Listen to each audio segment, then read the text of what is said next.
So learning, communication skill ለማሳደግ ለረጅም ጊዜ ፕላኖች አወጣ ነበረ።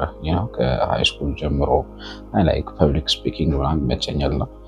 ያንን ለማሻሻል ብዙ ጊዜ የተለያዩ ኢኒሼቲቮችን እንጀምራለሁ፣ ግን it never lasted. So ከአንድ ዓመት በፊት I joined the speech club. ያው ፕላንድ አልነበረም፣ it was out of the blue.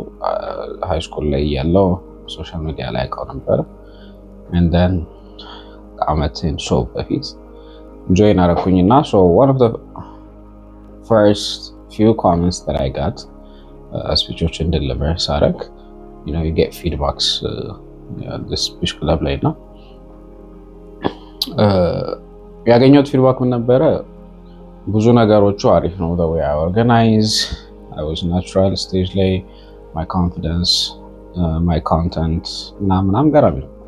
but the one piece that's missing was my voice. እና voice ድምጼ ሞኖቶን እንደሆነ I got feedback ማለት ነው። እና መጀመሪያ ላይ ተቀበልኩት because ኢቫሉዌት እየተደረግኩኝ ነው and improve ማድረግበትን አንድ ፖይንት ሰጡኝ። okay that's good.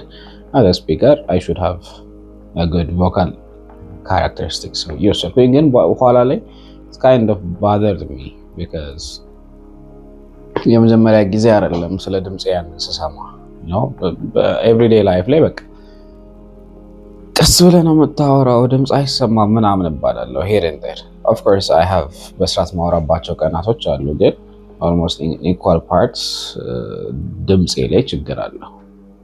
meaning በደንብ ኤክስፕሬሲቭ አይደለም ምናምን። so okay ጥሩ ስፒከር መሆን ከፈለኩ፣ ጥሩ ኮሚኒኬተር መሆን ከፈለኩ ይሄንን ፕሮብለም ሶልቭ ማድረግ አለብኝ። I need to improve and I need to work on my voice. I started doing different activities, trying to learn about my voice ምናምን እና and then በዛ ጆርኒ ውስጥ ምን ሪያላይዝ አደረኩኝ okay የኔ ፕሮብለም necessarily technically in terms of technique ምን ቦታ ላይ ምን ማድረግ እንዳለብኝ ካለማወቅ አይደለም። because out of my research I found out okay እንደዚህ ማድረግ እችላለሁ so that my voice and what I'm speaking about audience ጋር በእንደዚህ አይነት መንገድ እንድገልጽ። ከዛ ግን when the time comes to actually practice it in real life ብዙ ጊዜ ወደ ነበርኩበት ዲፎልት አደርጋለሁ። ኋላ ሪያላይዝ ያደረኩት okay almost እድሜ ልኬን በዚህ መንገድ ሳወራ መጥቻለሁ which is conditioned የሆንኩበት እና one of the reasons ትልቁ ሪዝን የሆነው ለኔ አትሊስት ድምጽ ሞኖቶን ወይም ደግሞ ፍላት የሆነ ድምጽ። ፍላት ማለት okay ደስ ሲለኝም the same voice ነው፣ ሳዝንም the same voice ነው፣ ስናደድም the same voice ነው፣ ምንም አይቀየርም። naturally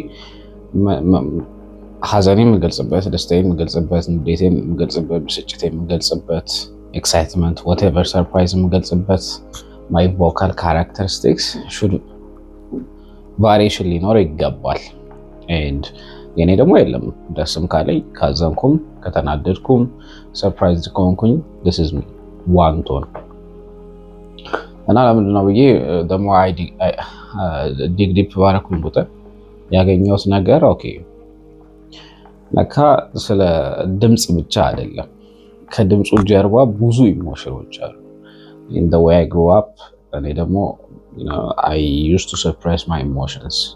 ፕሮሰስ ማድረግ ኤክስፕሬስ ማድረግ የሚባል ነገር የለምና በዛ መንገድ ኮንዲሽን ሆኜ ለረጅም ጊዜ ስለኖርኩኝ ነካ ኢሞሽኖችን ብቻ ሳይሆን ሰፕሬስ እያደረኩ የነበረው እነዛ ኢሞሽኖች ኤክስፕሬስ ቢደረጉ የሚፈጥሯቸውን ቮካል ካራክተሪስቲክ ቮካል ቫራይቲንም ጨምሮ ነው ሰፕሬስ እያደረኩ የነበረው and I never understood that until ድምፄን ኢምፕሩቭ ለማድረግ መስራት እስከምንጀምርበት ሞመንት ማለት ነው። and after that realizing because when we are happy ራሳችንን ካልገደብ ነው ሰው ምን ይለኛል ኦር ደግሞ ሴፍ ለመሆን ኦር ደግሞ ኮንትሮልድ ነን ራሳችንን በሆነ መንገድ ፕሬዘንት ማድረግ ስንፈልግ when we feel like ራሳችንን ፉሊ ኤክስፕረስ ብናደርግ የሆነ ኮንሲኩዌንስ የሚጠብቀን አይነት መስሎን ካደግን እና ከኖርን እና ልምዳችን በዛ ከሆነ በዛ መንገድ ከሆነ ኮንዲሽን ቢሆነው ናቹራሊ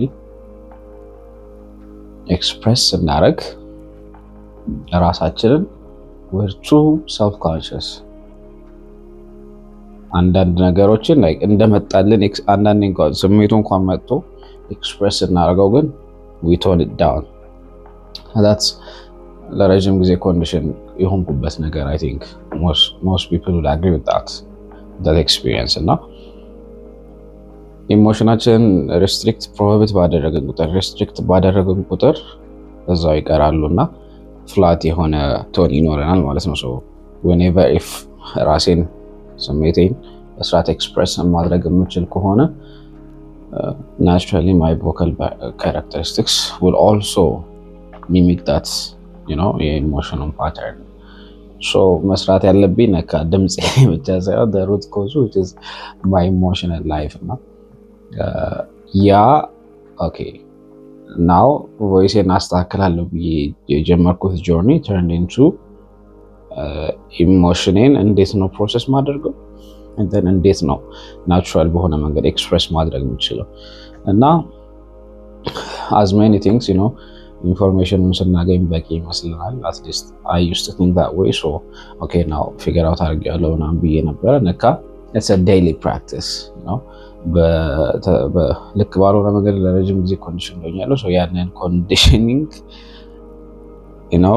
ሪቨርስ ለማድረግ ኮንዲሽን ለማድረግ እና ለመቀጠል ወደ ቀጣዩ takes a while so that's what I learned about my voice ይሄ realization በጣም አግዞኛል በጣም I mean so far I have seen ብዙ improvements in the way I speak my vocal characteristics nowhere near perfect nowhere near where I want to be again overall it's a great start for me so if you feel like ድምጻችሁ ጋር ምናምን ነገር የሆነ restricted የሆነ ነገር ያለ ይመስላችሁ or you're not happy or get a lot of comments about your voice and the way you speak I would suggest maybe look at how you express yourself do you feel safe expressing yourself በምን አይነት መንገድ ነው ኮንዲሽን የተደረጋችሁት